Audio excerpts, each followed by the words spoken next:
your next step if Iran or militias under Iranian influence on the region attack U.S. interests or allies in the region? Ultimately, wherever it may be, whether it's in Iraq or Syria or bases in the Gulf, as the president said, it would be, as the chairman said, it would be a very bad idea for Iran or its proxies to attempt to attack American forces. Mr. Achal Malhotra, if this isn't the official U.S. policy or position as stated by, the Vice President, the Defense Secretary, the Secretary of State, so how does this mixed messaging by Donald Trump help Washington's global standing after Operation Midnight Hammer? Good morning once again.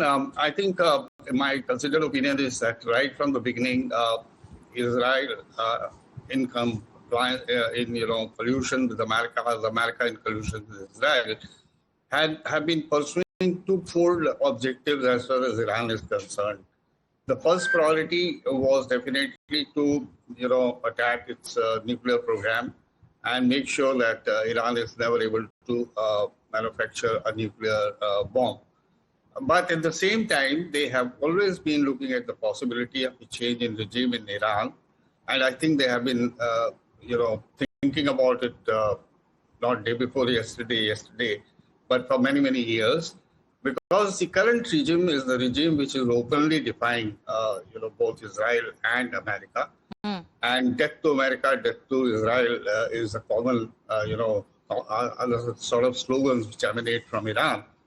And this regime, while this regime is there, the chances of Iran, succumbing to pressure or giving up its nuclear program are also relatively, remote.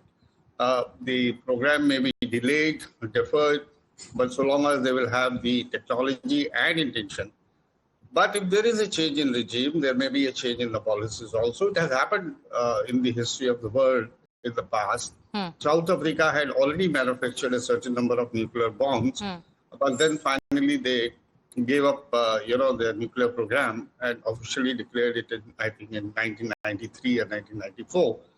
So I think having,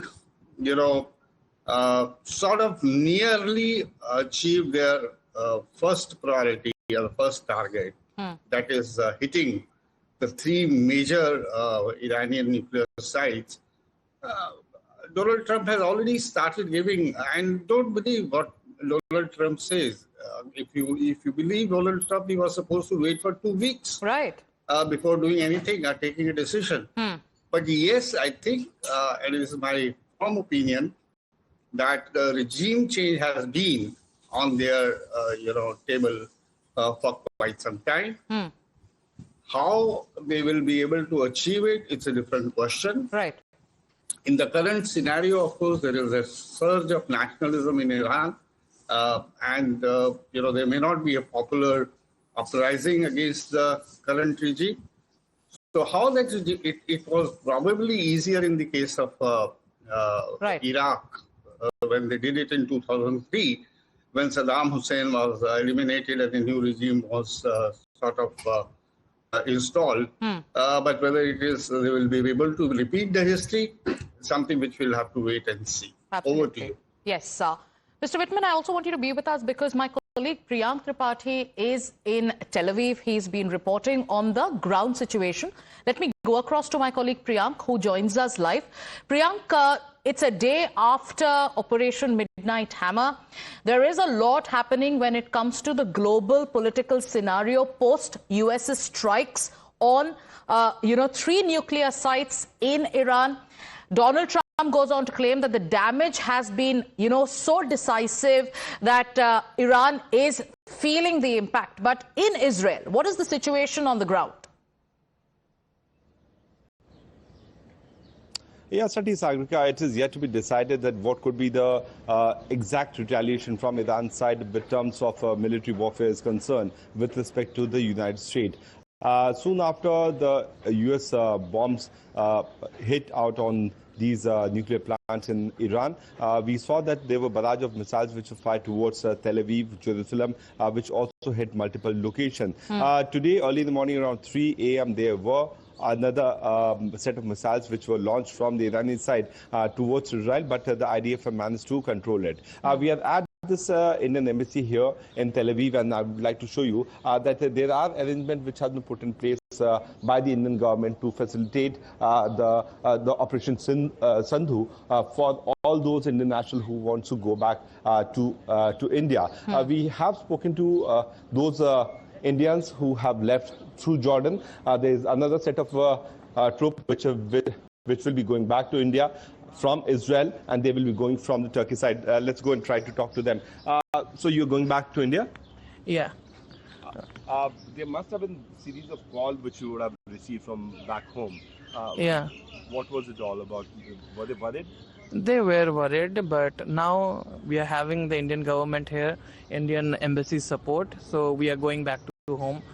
And we are really, really grateful to the embassy here. Are you planning to come back once again? Yeah. After a month, I will try to come back. Once the situation comes out. Yeah. So that's the opinion which is coming out from many of these Indians, Sagarika, who are going back. Obviously, the situation is so volatile that they are not in the position because of the family pressure and the kind of situation which is happening here. But certainly what they have been saying that they will come back because Israel is a country which prefers to move on instead of settling down. This is what we could also see yesterday after even an old shelter home was attacked by the missiles from Iran. So these are the third lot, I would say, of Indian nationals who will be going back. The first lot has gone through Jordanian borders. The second lot, which is right behind me, will be going from the Turkey side. So for now, for India, the focus is on the evacuation operations. Mr. Malhotra and Mr. Whitman, thank you for joining us on this broadcast. It's time for us to take a short commercial break.